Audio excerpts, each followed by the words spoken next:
இன்று காலை ஒரு துக்க செய்தி. என்னோடு சமகாலத்தில் பணியாற்றியவர், தமிழ் திரையுலகத்தில் தனக்கென்று ஒரு தனி முத்திரையை பதித்து தனி கொடி நாட்டியவர், என் இனிய நண்பர், எழுத்தாளர், இயக்குனர் கே. பாக்யராஜ் அவர்களார். அவர் மாரடைப்பால் மறைந்து விட்டார் என்ற துக்க செய்தி என் காதுக்கு எட்டியது. கவலை என்னுடைய மனதை போட்டு வாட்டு என்று வாட்டியது.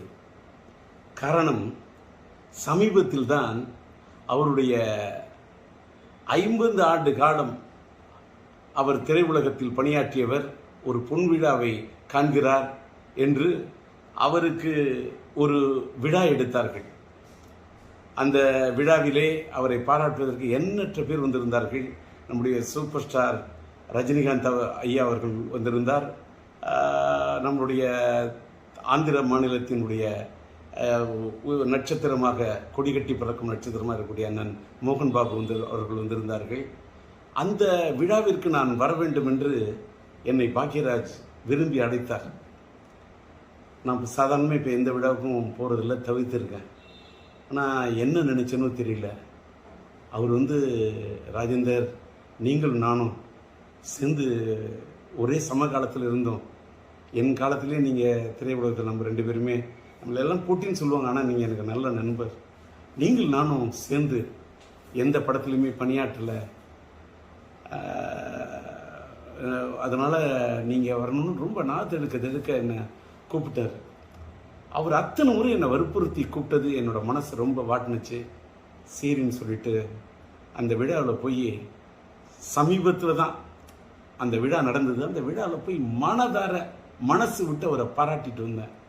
எனக்கு அதில் என்னன்னா, இவ்வளவு சமீபமாக அவர் மறைந்து போயிடுவார்னு நான் கனவு கூட நினச்சி பார்க்கல.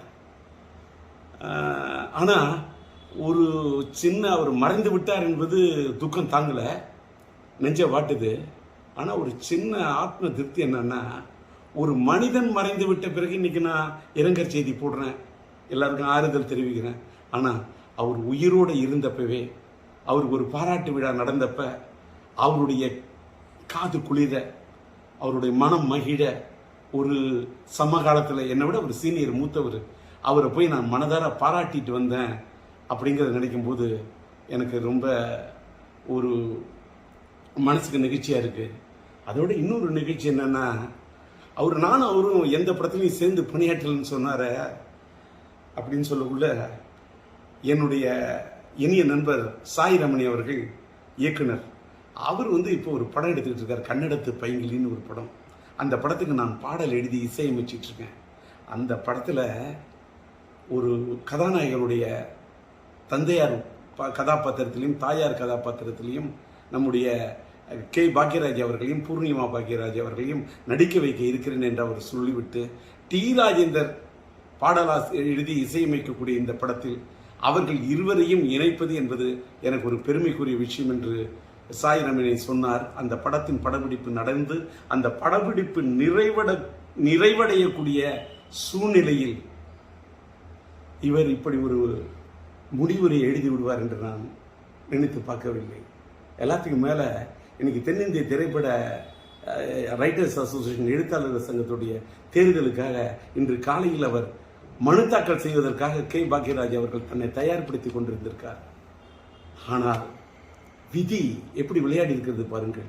யமலோகத்தில் யார் இவரை கதை திரைக்கதை எழுத, வசனம் எழுத அழைத்தார்கள் என்று தெரியவில்லை.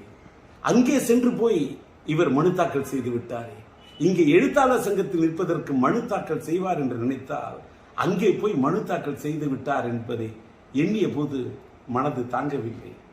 எல்லாத்துக்கும் மேல 16 வயதிலே படம், மறைந்துவிட்ட இயக்குனர் இமயம் பாரதி ராஜா அவர்களுடைய முத்திரை படைத்த படைப்பு. அந்த படைப்பிலே அவரோடு தூணோடு தூணாக நின்று, தோளோடு தோளாக நின்று, அவரோடு ஒத்துழைத்து, அவரிடத்தில் ஒருங்கிணைந்து பணியாற்றிய ஒரு அற்புதமான ஒரு துணை இயக்குனராக, இணை இயக்குனராக இருந்த பாக்யராஜ் அவர்கள், அவருக்கு இணையாக அத்தனை படங்களில் பணியாற்றியவர்.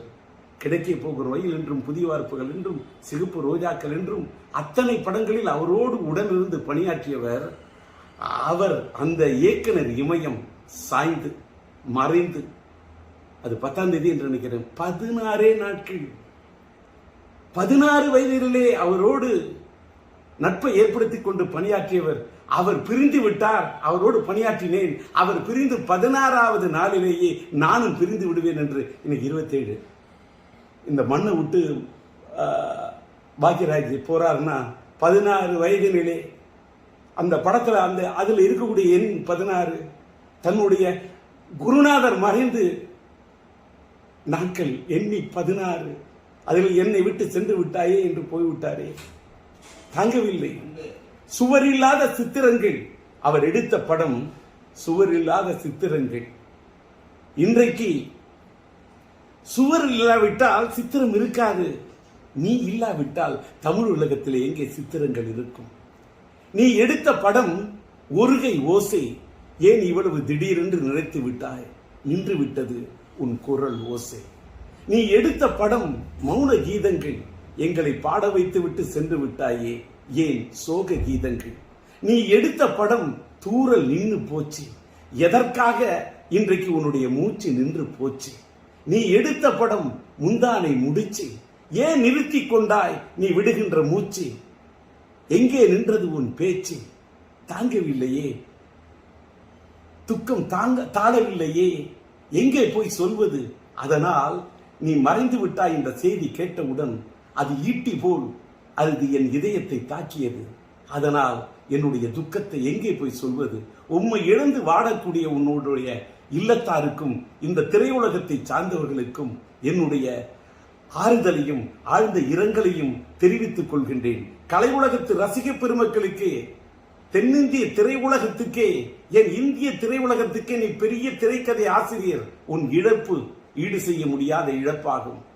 உம்மை இழந்து வாடக்கூடிய ரசிக பெருமக்களுக்கும் என்னுடைய ஆறுதலையும் ஆழ்ந்த இரங்கலையும் தெரிவித்துக் கொள்கின்றேன்.